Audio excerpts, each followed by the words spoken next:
Chapter 4 Injured Injun.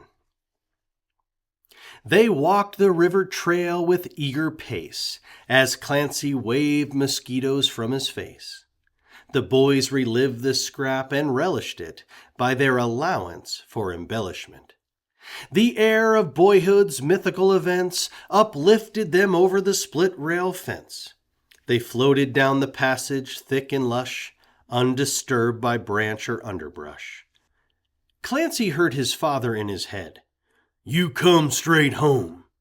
Though this was clearly said, the river called to Clancy on that day, and prior obligations washed away. Resolved to swim, still Clancy felt inclined to render a remark to just remind the boys, "Y'all, we oughtn't stay too long." It went unheard beneath their whistling song. The trail led to a beach of sand and clay, where in the shadows they could safely play. With overalls and hats hung on a limb, the boys in knee-high knickers took a swim. Though shimmers danced upon the water's back, they'd swim where shadows turned the waters black. But first the slow and brave immersion in, as chilling liquid shocked their sun-warm skin. Their bellies clenched as if their bodies braced to feel the jolt when water reached their waist.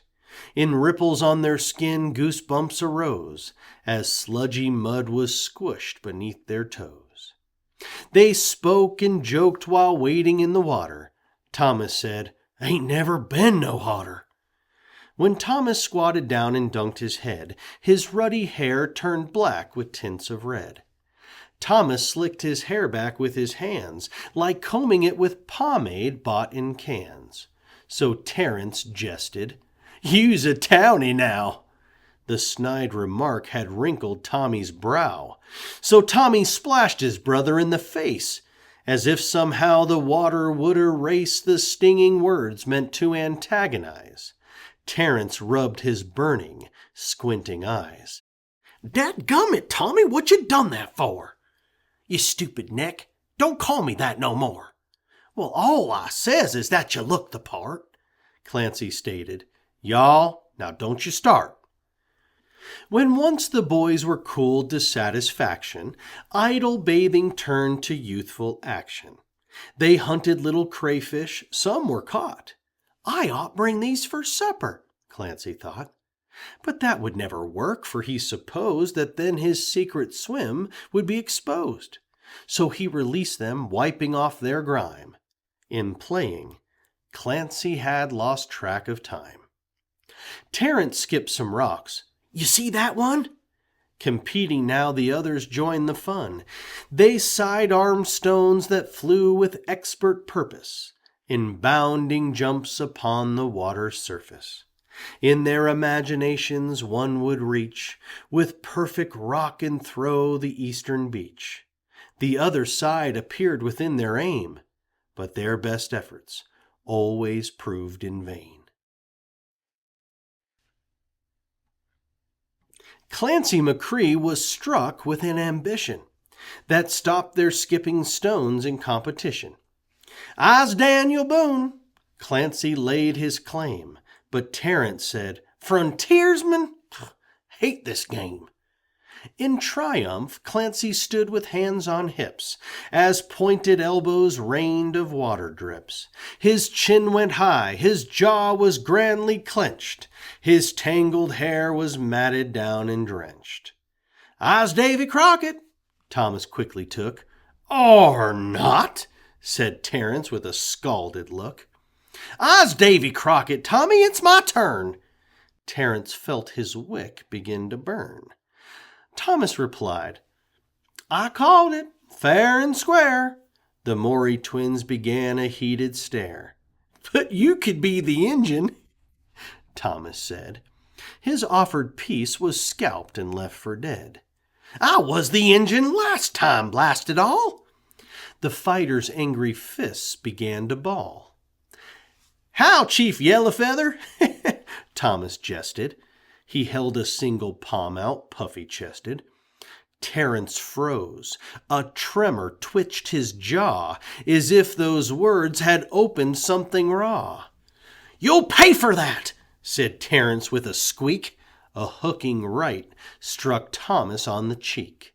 Like warring alligators, the brothers rolled and wrestled as their splashing strikes were doled. But Clancy was accustomed to their tussles and prying them apart like shells on mussels. Yet he could never fully understand what caused these kin to fight with word or hand. Clancy thought about his prayers each night. If God would bring back Jake, they'd never fight. So he high-stepped to them, his heart was pounding, because the scuff had now become a drowning. Beneath the water, Thomas had him pinned, as Clancy yelled, "Come on now, Tom, you win!" At hearing Clancy, Thomas let him go, and stood up tall as Terence hunched below. Thomas towered over the beaten brawler, who could have boiled the river in his collar. When Clancy tried to help him to his feet, Terence spurned him, soured by defeat. As Terence sloshed his way up to the shore, Macree thought of the market run once more. The anger Clancy found in Terence's eyes was but a shadow of a harsher guise that he knew was awaiting him at home. His father's stoic glare could shatter stone. He felt a wave of panic's urgency, the tingle rush from an emergency. But even if he ran and left right then, his broken promise was beyond amends. Terence cussed and cried in barks and calls as Wetskin fought his shirt and overalls.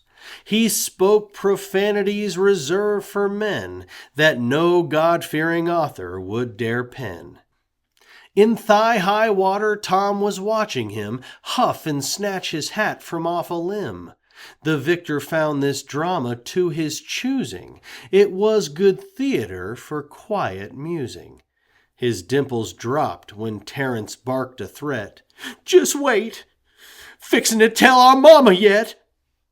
And then as quickly as a bounding deer, the veiling trees helped Terence disappear. Thomas shouted, "Go on, tell her, Mary!" He cupped his hands. "Well, ain't you yella, Terry?" He should have left the well enough alone. Behind the birches, Terence grabbed a stone. With rage erupting from his molten marrow, the injured Injun loosed his angry arrow. The whirling rock he skipped upon the wind whizzed right by Thomas, splitting Clancy's chin.